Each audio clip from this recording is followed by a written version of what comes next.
Check this out.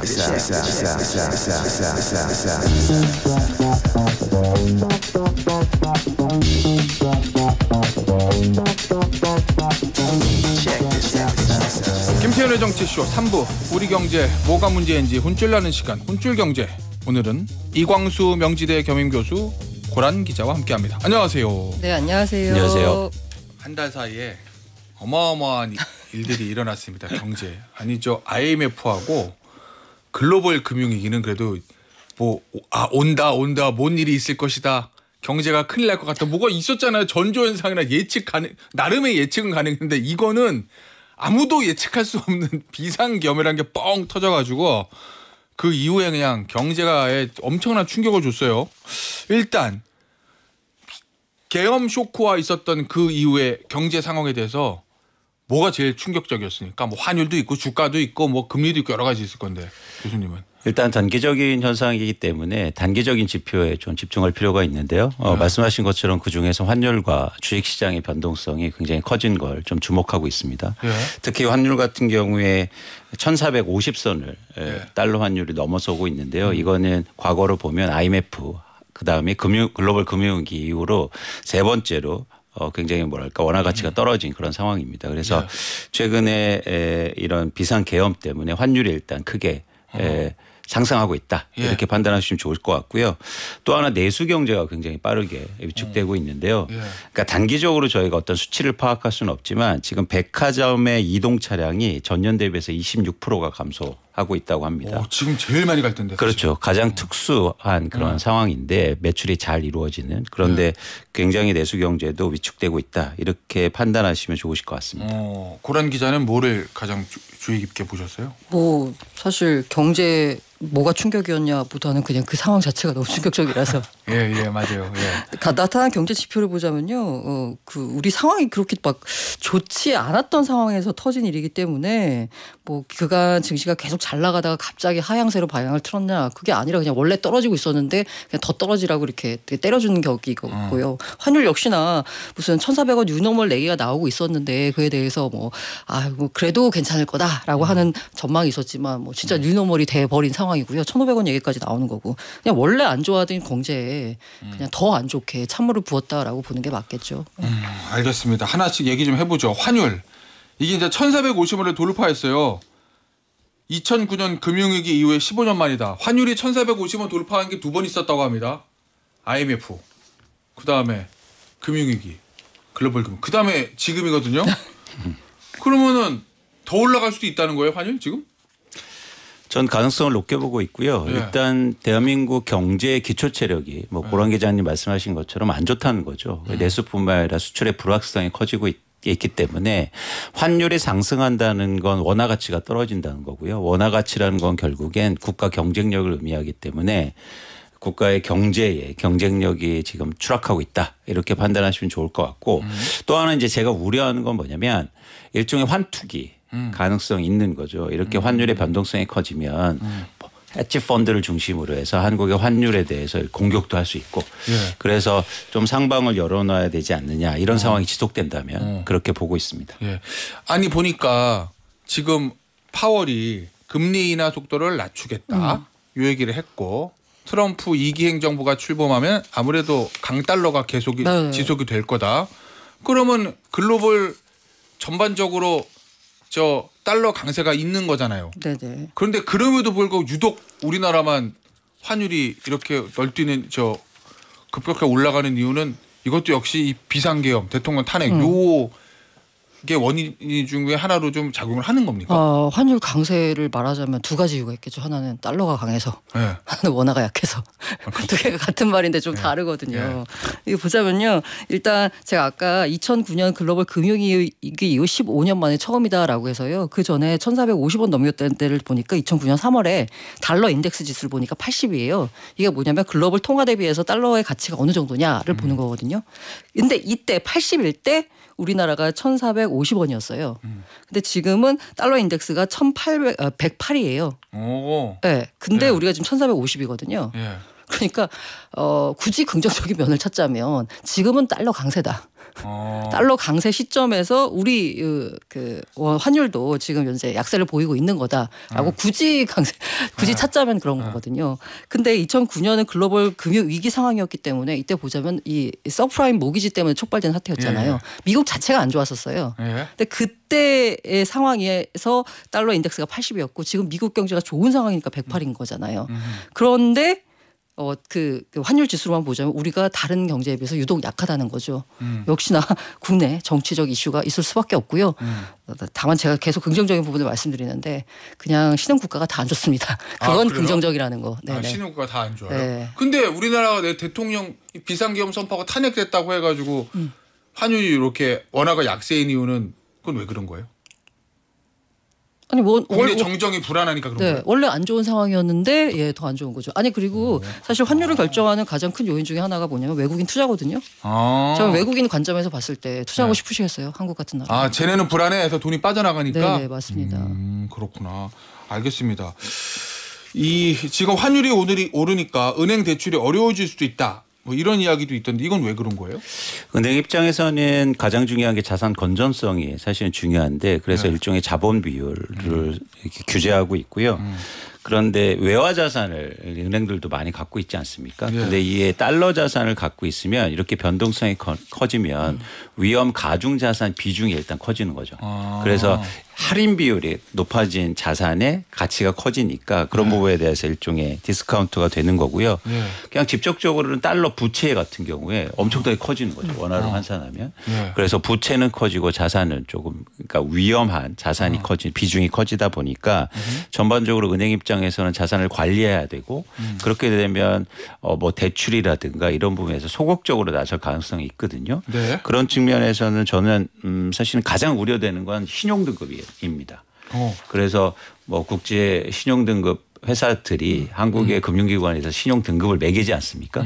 그런데 이런 우연가중 자산이 비중이 커지고 변동성이 커지면 한국의 금융기관에 대해서 신용등급을 낮추게 되고 그러면 국가 신용등급 자체에도 영향을 미칠 수 있기 때문에. 그러면 쓰나미인데 그냥. 그렇습니다. 그래서 근데 이런 상황이 계속 해외에서 좀 뭐랄까요? 좀 과장해서 말하면 조장되는 측면이 있어요.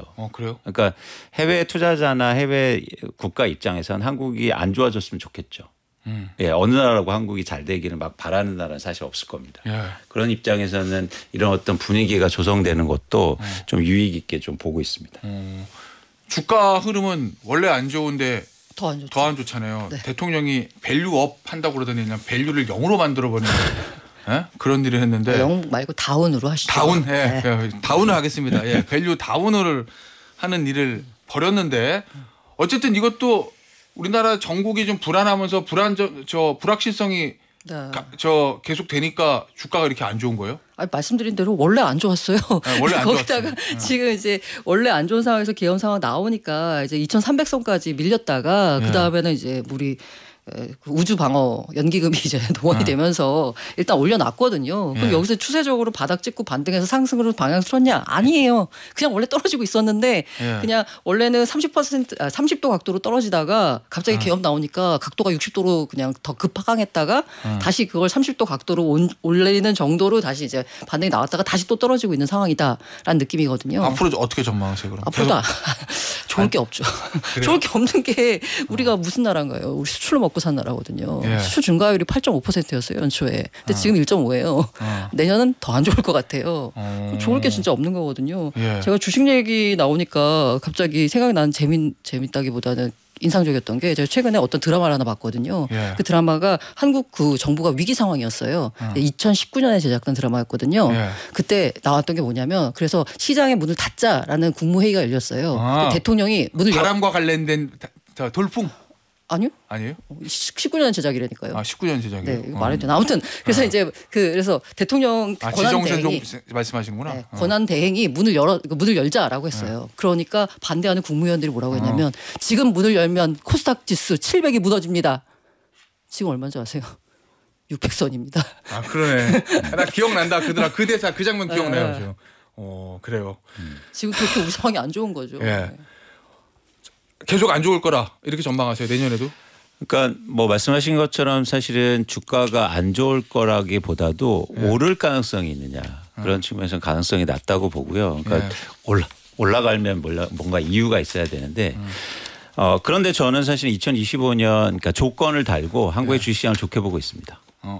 그 이유는 빨리 이런 정치적 불확실성이 해소가 되면 사실 한국의 주식시장이 가장 저평가였다고 저는 판단하고 있거든요. 그렇게 되면 회복 속도도 굉장히 빠를 수 있다.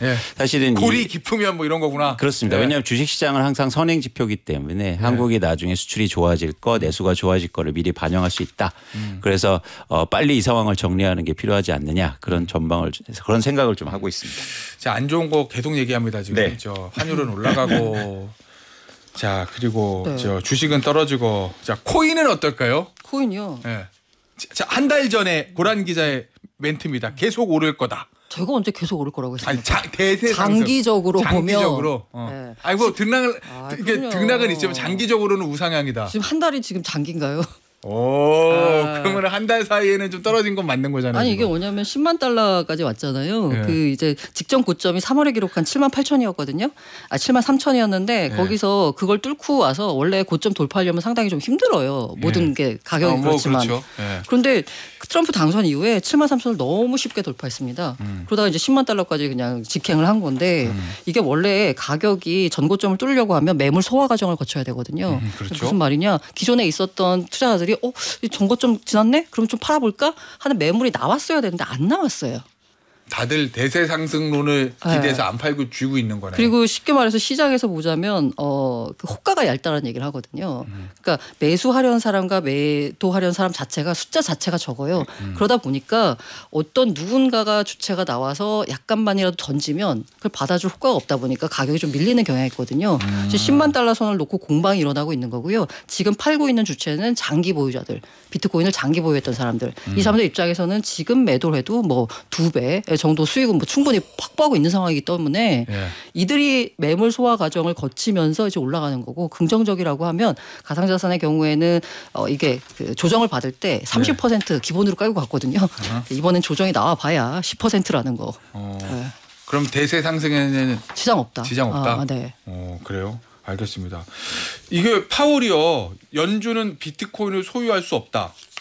요거 말한 다음에 저 코인 가격이 좀 내려갔다고 그러는데 이 말이 의미하는 게 뭐예요? 트럼프랑 좀 반대되는 거 아니에요, 이거? 그렇죠. 일단 트럼프 당선자가 계속 주장한 게 뭐냐면 연준에서도 이 비트코인을 매입해서 일종의 기축자산의 역할을 할 수도 있다. 그렇습니다.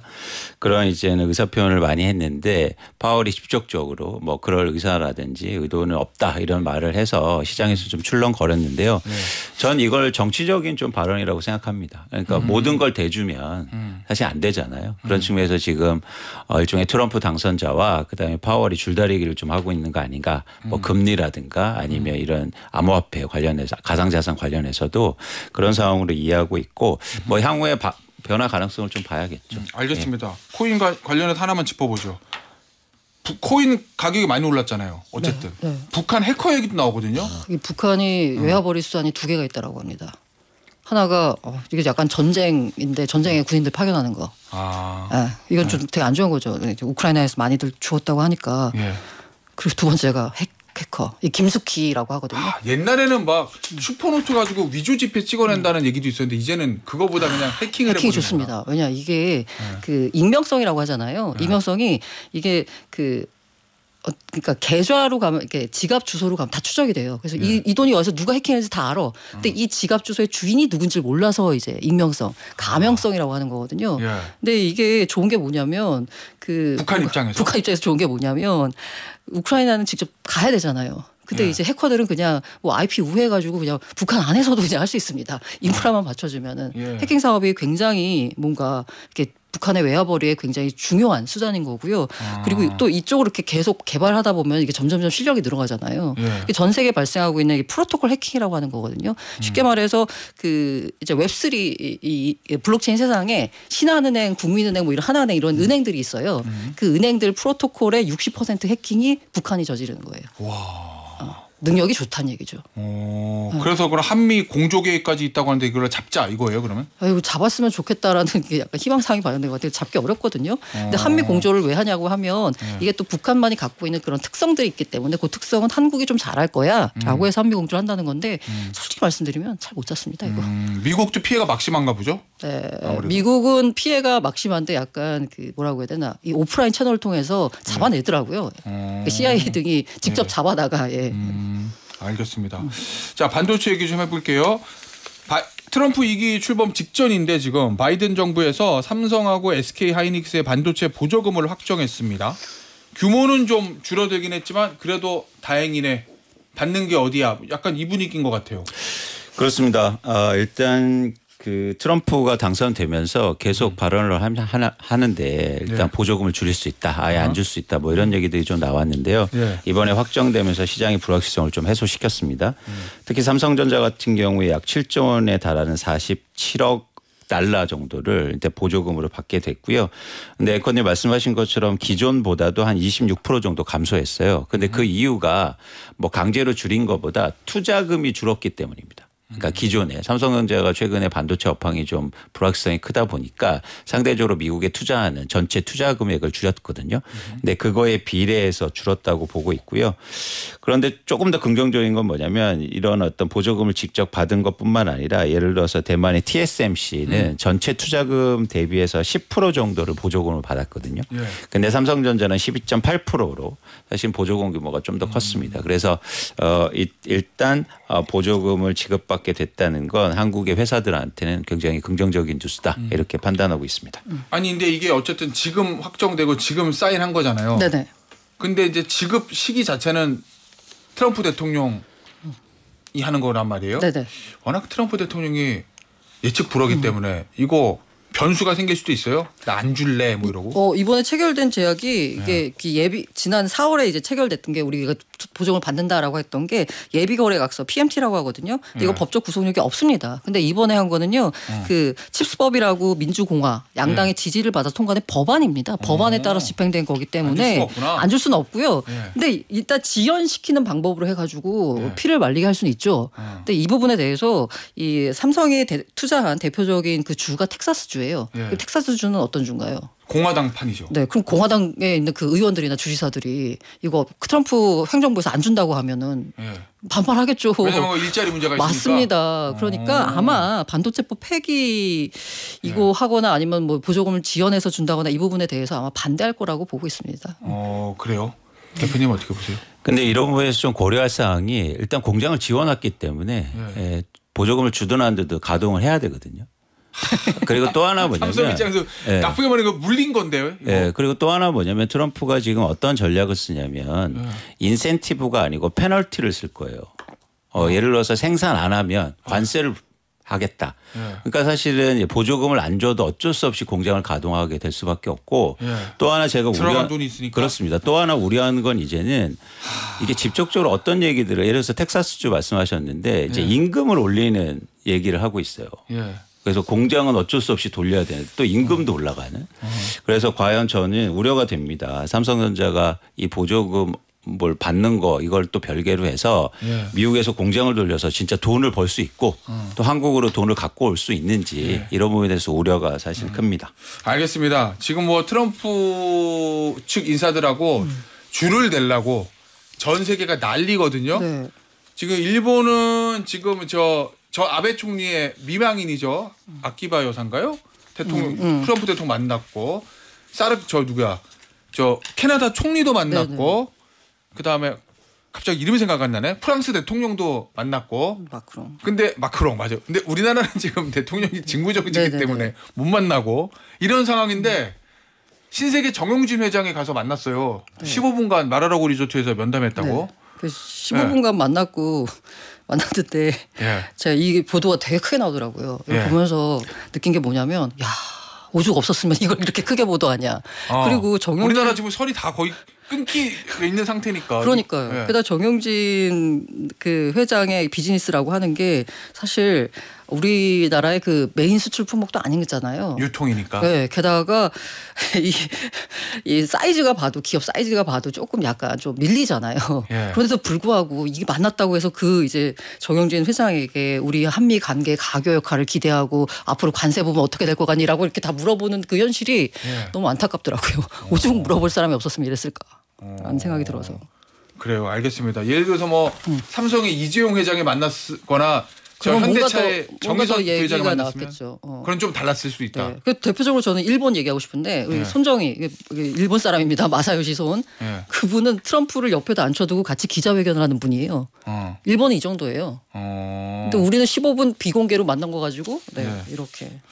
아니 그나저나 지금 교수님 트럼프 이제 행정부 출범할 때 처음에 이제 여러 가지 뭐 집행하고 뭐 쫙 쏟아내잖아요. 네. 그때 우리나라도 관세나 이런 거에서 한국에 좀 유리하게 협상도 좀 하고 미리 로비도 좀 하고 이래야 되는데 지금 그게 다 끊겨버려가지고 이러다가 우리만 바보 된다 이런 우려들도 많아요. 이거 어떻게 대처해야 돼요? 그렇습니다. 이제 1월에 사실은 미국의 새로운 정부가 출범하는데 단기적으로 어쨌든 트럼프도 굉장히 빠른 시간에 뭔가 경제 정책도 바꾸고 범죄란도 통과될 시킬 가능성이 있는데 한국은 전혀 지금 무방비 상태라는 거죠. 그래서 고란 기자님 말씀하신 것처럼 소프트뱅크 같은 경우에 투자를 같이 많이 하자 이러니까 만나주기로 하도 사실은 그러니까 일종의 특혜를 줄 수도 있거든요.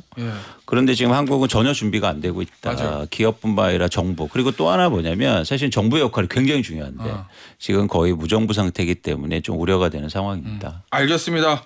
여기서 마무리하도록 할게요. 이광수 명지대 겸임교수 고란 경제전문기자였습니다. 감사합니다. 네, 감사합니다. 고맙습니다.